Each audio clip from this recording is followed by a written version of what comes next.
asalaamaaleykum wa rahmatullah mbokk yi ñu ngi leen di nuyu di leen ziar di rafetlu bu baax ànd bi nga xam ne yéen a ngi koy ànd ak ñun jamono bu nekk di leen ñaan ngeen gën di wéy di abonné ak di yaatal vidéo yi ngir njëriñ li mën a yaatu ba daj fépp ngir loolu rek mooy sunu yéene mu ñëpp jariñu ci comme niñ ko doon defee rek lañ koy continuer tey nag di sunu 3e leçon ci français ñu war a ñëw ci quelques points yoo xam ne kenn ku ci nekk war na koy bàyyi xel ci français muy le participe passé le participe passé doon lu am solo ndax fi muy dikk dana xaw a bari beneen bi ci des les voix actives et les voix passives beneen bi ci des les types de phrases ak les terminaisons verbales ndax booy conjuguer da ngay tàmbale ci yi nga xam ne daanaka mënta ñàkk beneen bi ci des phrase yi ngay gis yëpp dafa am ay type dafa am ci catégorie guñ koy boole beneen bi ci des boo xoolee voix yi bu nekkul voix active doon voix passive ak participe passé bi nga xam ne comme niñ ko waxee fi ñu koy utiliser bari na ñu njëkk ci premier point bi mooy le participe passé le participe passé définition bi mooy lan le participe passé est une forme verbale utilisée pour former certains temps composés comme le passé composé le plus que parfait etc. mais aussi dañ koy utiliser pour former la voix passive et elle peut aussi être employée comme un adjectif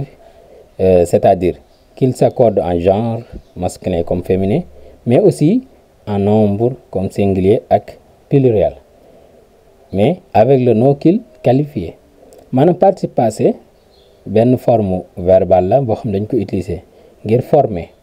maanaam ngir amal temps composé comme lu ci mel ne passé composé ak plus que parfait ak yeneen yu dul yooyu mais aussi pour former la voix passive mais tamit mën nañ koo utiliser pour employer comme un adjectif comme nga xam ne dafay accorder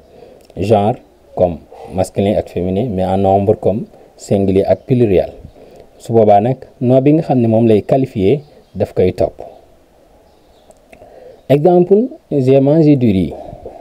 j'ai mangé du riz bu ñu xoolee manger boobu noonu est le participe passé du verbe manger maanaam manger j'ai mangé du riz nii ñu ko bindee nii moom mooy participe passé du verbe manger manger terminé par er c'est l'infinitif du verbe mais manger avec e accent c'est le participe passé du verbe manger employé avec l'auxiliaire avoir bu ñu xoolee ban auxiliaire la employé mi ngi employé avec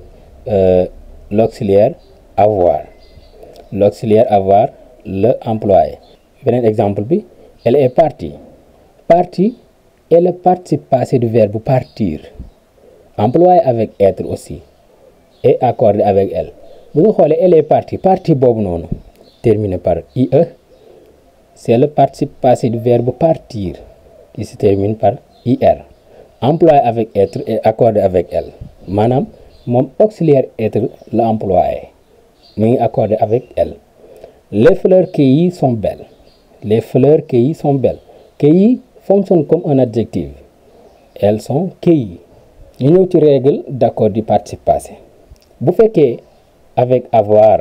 maanaam auxiliaire avoir la il ne s'accorde jamais avec le sujet sauf si le COD est placé avant le verbe maanaam du s'accorder mukk avec le sujet mais lu dul ne COD bi mooy complément d'objet direct bi dafa placé avant le verbe su boobaa la lay soog de accordé ak sujet bi ñu jox la ci exemple comme nga ne j'ai lu les lettres que j'ai lu bu dee kaaw être mooy auxiliaire être avec être ça veut dire que kon il s'accorde toujours avec le sujet bu fekkee auxiliaire être la dafay accorder toujours ak le sujet jox la ci exemple elles sont arrivées ñu jox la exemple ci kaawu emploi adjectival il s'accorde avec le nom qu'il qualifie moom dafay accorder nom bi nga xam ne moom lay qualifier comme nga ne une robe lavée da ngay gis ne lavé dafay accorder ak nom bi nga xam ne moom lay qualifier muy robe bu ñu ñëwee nag ci deuxième point bi muy les voix actives ak passives voix active le sujet fait l'action maanaam sujet bi moom mooy jëf ji exemple le professeur explique la leçon le sujet professeur fait l'action d'expliquer dañuy gis ne foofu noonu ki nga xam ne mooy sujet muy professeur moom mooy jëf ji. bu dee voix passive nag le sujet subit l'action sujet bi moom la jëf ji di dal ci kawam. Exemple, la leçon est expliquée par le professeur. da ngay gis ne kon le sujet leçon subit l'action d'être expliqué. da ngay gis ne sujet bi nga xam ne moom mooy leçon subit l'action d'être expliqué moom la jëf expliqué bi dal ci kawam si anam buñ ko mën a comprendre. beneen bi ci des formation de la voix passive. La voix passive se forme ainsi comme sujet nga yokk ci auxiliaire être bi dañ koy conjuguer mu doon participe nga yokk ci bokk participe passé du verbe maanaam verbe bi nga yóbbu ko participe passé. beneen bi ci des nga yokk ci lan complément d'agent bi nag facultatif lay doon. Ça veut dire que mën nga ko def mën nga ko def mu baax, mën nga ko bañ a def aussi mu baax. complément d'agent rek bokk na ci lu ci mel ne par.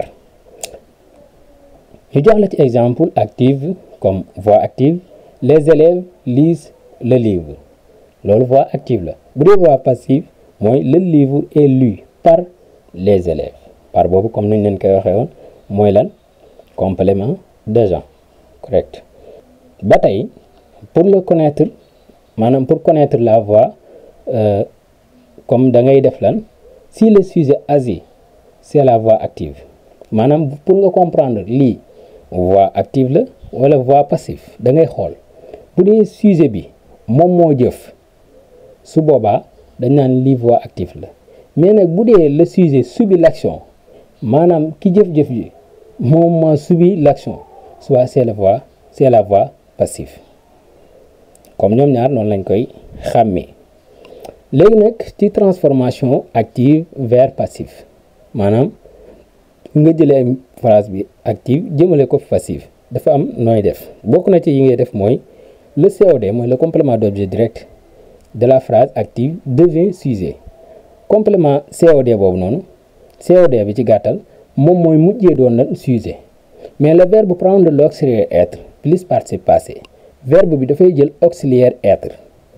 ba noppi nga yokk ci lan participe passé verbe bi.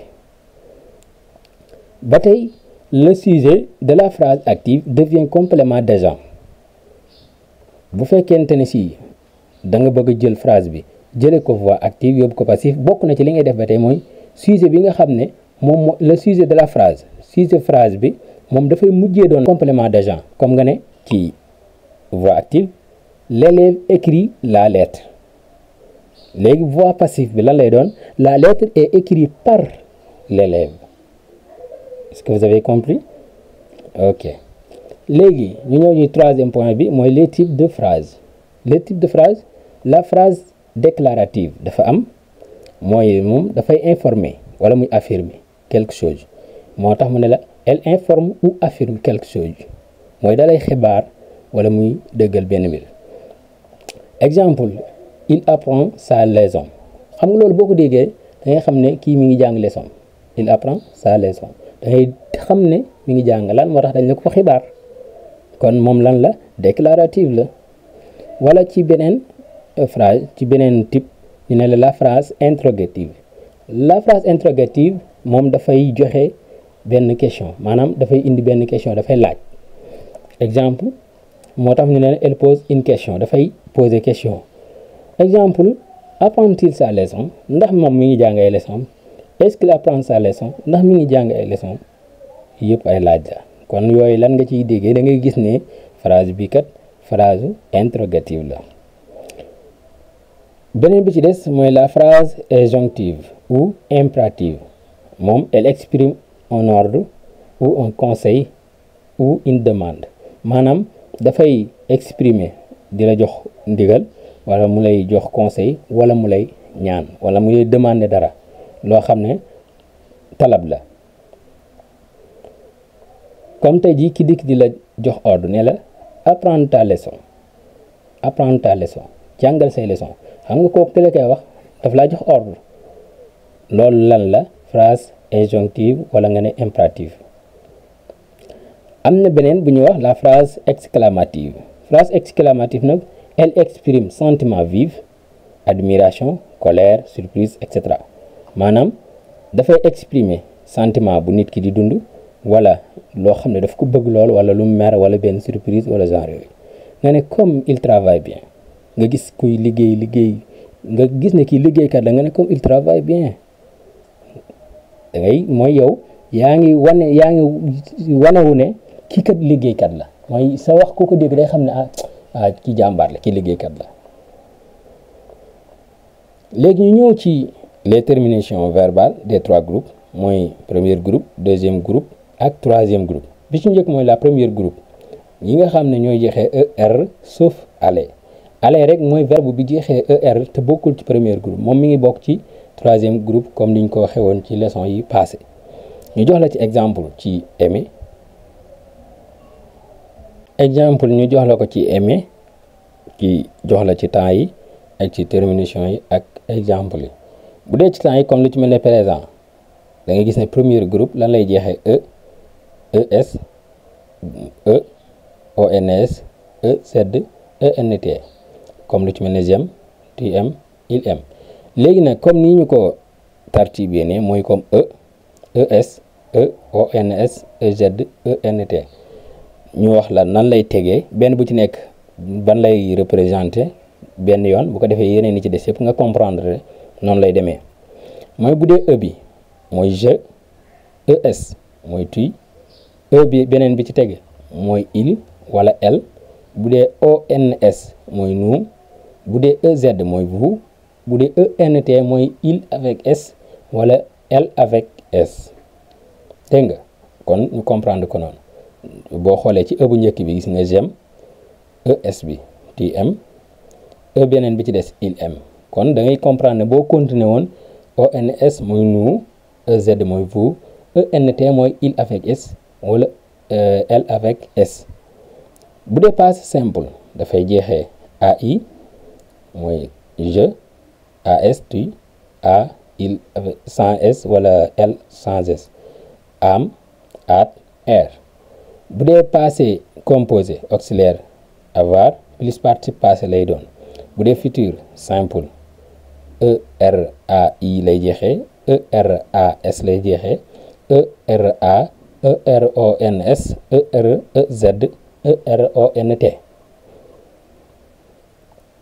léegi ñu joxaale la exemple yi présent es ons ez ent j'aime tu aimes il aime exemple passé simple ai as a am at er j'aimais tu aimas bu dee passé composé auxiliaire avoir plus participe passé nga ne j'ai aimé boobu noonu da ngay gis ne j'ai bi ai bi mooy auxiliaire avoir participe passé bi mooy aimer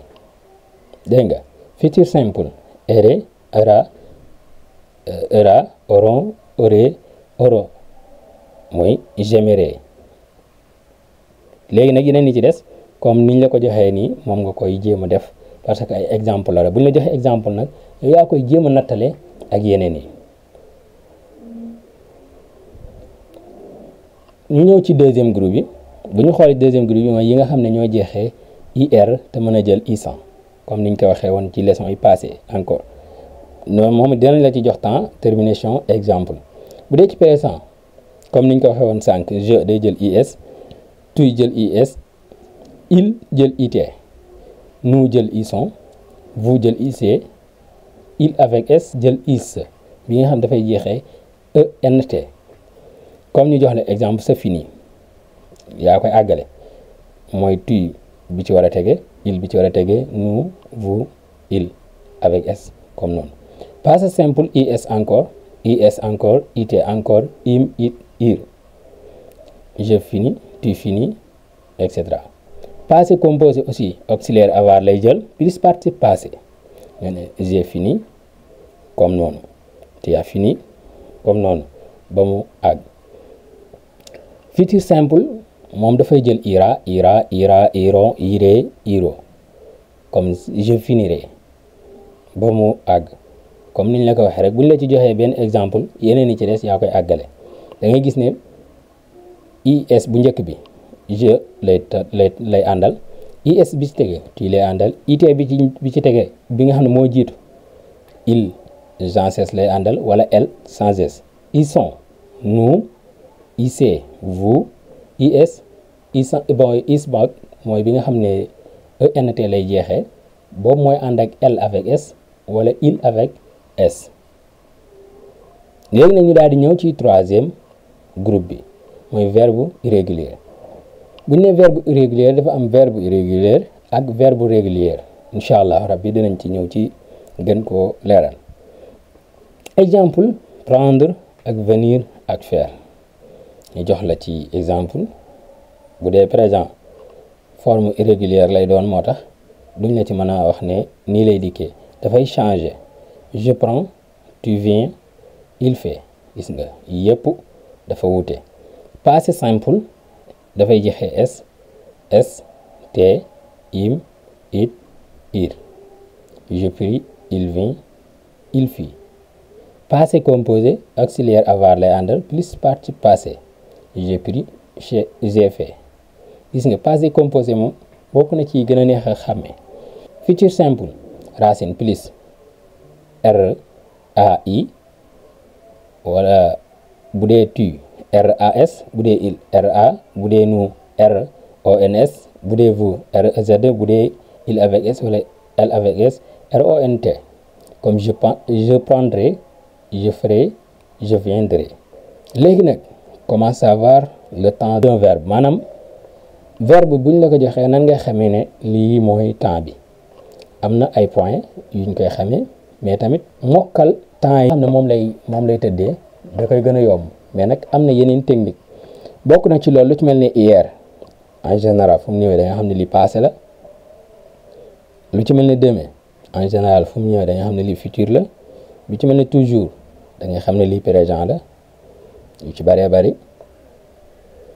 léegi nag ñu jox la exemple j'ai mangé hier loolu da ngay xam ne passé la. léegi nag ban xeetu passé la passé composé. je mange maintenant boobu noonu moo lay jox référence que nga xam ne lii kat présent la. présent boobu nag lan moo la ko xamal maintenant. je mangerai demain boobu noonu moo lay jox indice que nga xam ne lii futur la. comme loolu moo doonoon leçon bi léegi après dafa am yoo xam ne mën nañu war a gën a bàyyi xel. kon le participe passé sert à former les temps composés et la voix passive maanaam participe passé dina jariñ ngir nga composé ay temps composé maanaam nga former ay temps composé mais aussi nga mën a créer mën a former voix passive. la voix active montre qui fait l'action. voix active moom mooy wane kan mooy jëf-jëf ji mais la voix passive montre qui l'a subi bu dee voix passive nag moom mooy wane kan moo koy dund. les types de phrases expriment différents objectifs de communication bu dee type de phrase nag dafay exprimer façon anam yi nga xam ne moom la ñuy maanaam ahdaaf yi ñu am ci communication suñuy objectif ci communication. bu dee les terminaisons verbales varient selon le groupe et le temps bu dee yi nga xam ne moom la verbe yi di jeexee nag ci conjugation dafay varier dafay changer selon ci groupe bi nga xam ne moom la verbe bi bokk ak ca temps bi ñu koy conjuguer. bu dee nag la maîtrise de la conjugation permet d'écrire et de parler avec précision kon li ñu wax lépp ci gàttal boo maîtriser conjugation moo lay jàppale ci nga mën a bind mën a wax normal correctement. kon lii lañ leen indiloon di leen jox dig daje ba beneen yoon ci beneen jotaay incha allah rabbi wasalaamu aleykum wa rahmatullahi taala wa barakatuhu jërë ngeen jëf.